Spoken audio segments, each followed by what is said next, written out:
Change of venues, brought it outside the fences today, and you know, it's kind of interesting is what we try to do is create as much chaos as we can and change of environments, just because you know, you get them out of their comfort zone. And I thought when we started practice, guys were kind of floating around a little bit, and as practice wore on, I thought we had a good padded practice today. Had a great ram drill, and there were some good things happening out there. A lot of situational stuff. You get to prepare for your first scrimmage of spring tomorrow. Yeah. Or fall. Fall. Yeah. What do you need to see most out of that from your standpoint?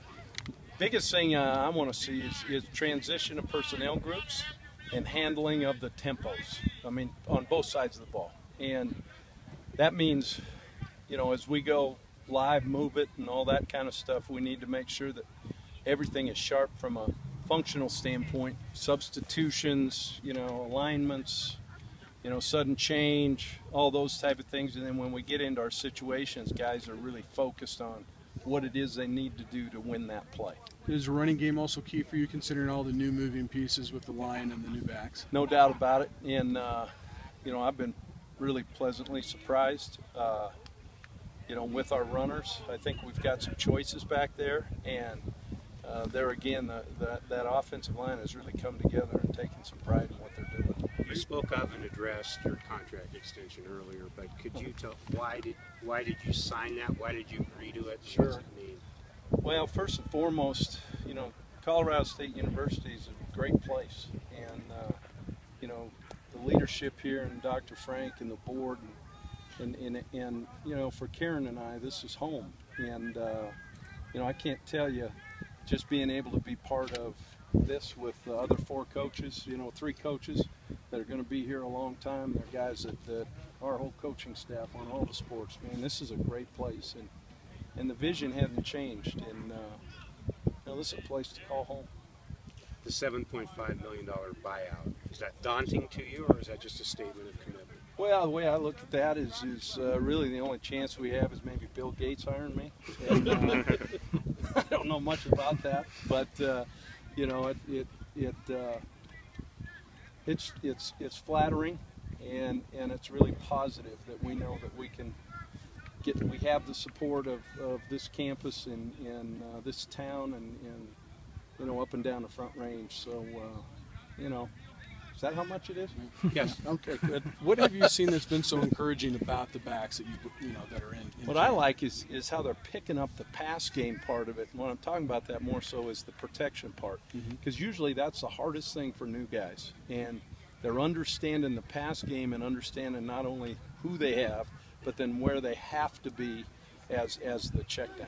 Have any of the backs taken a step forward for you in terms of maybe like Jason? You know, I think, you know, J.O., we held him, you know, with that, you know, same thing he kind of had last year or last spring, a practice yesterday, and then he came out and performed really well today, and you know, there's 4 or 5 guys that are right in the mix, and guys that are going to play.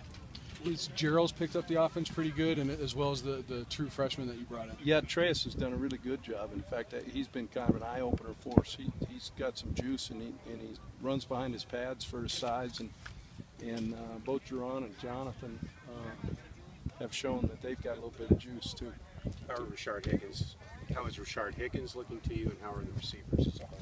You know, I think the receivers as a whole, you can tell where there's competition, so guys are pushing each other. But, you know, in Rashard's case, you know, I've got to get him to really play with some consistency. He's not a freshman anymore, and, you know, sometimes I've got to give him a few reminders. But you want to see kind of the scrimmage that those potential new starters start to really separate themselves from the rest of the pack? That, and really kind of a determination on who's going to be on that travel squad, because the big part there is now your special teams, you know, and who those guys are going to be too. But they've got to get in that 2 and 3 deep there and be valuable members there. So now we know kind of what direction we have to go from the special teams standpoint. It's like so you look for people that are relevant, but is this somewhat like the first cut down day? You know, I look at this first scrimmage as one that really tells who's going to be relevant, and I'm looking forward to getting out there and seeing what we have. the separation of the 5 super leagues from the Mountain West and the others does it give you any second thoughts to making this kind of a commitment? Yeah. You know, it doesn't. And what I mean by that is guys, I really think within this next 5 years, there's going to be some different things happening. And, you know, I feel really good about the direction we're headed at Colorado State and, you know, our vision moving forward. And, you know, we'll play them and we'll figure out a way to go. And that's what we do. But, you know, again, I can't tell you, my wife and I, how excited we are to know that we're at home.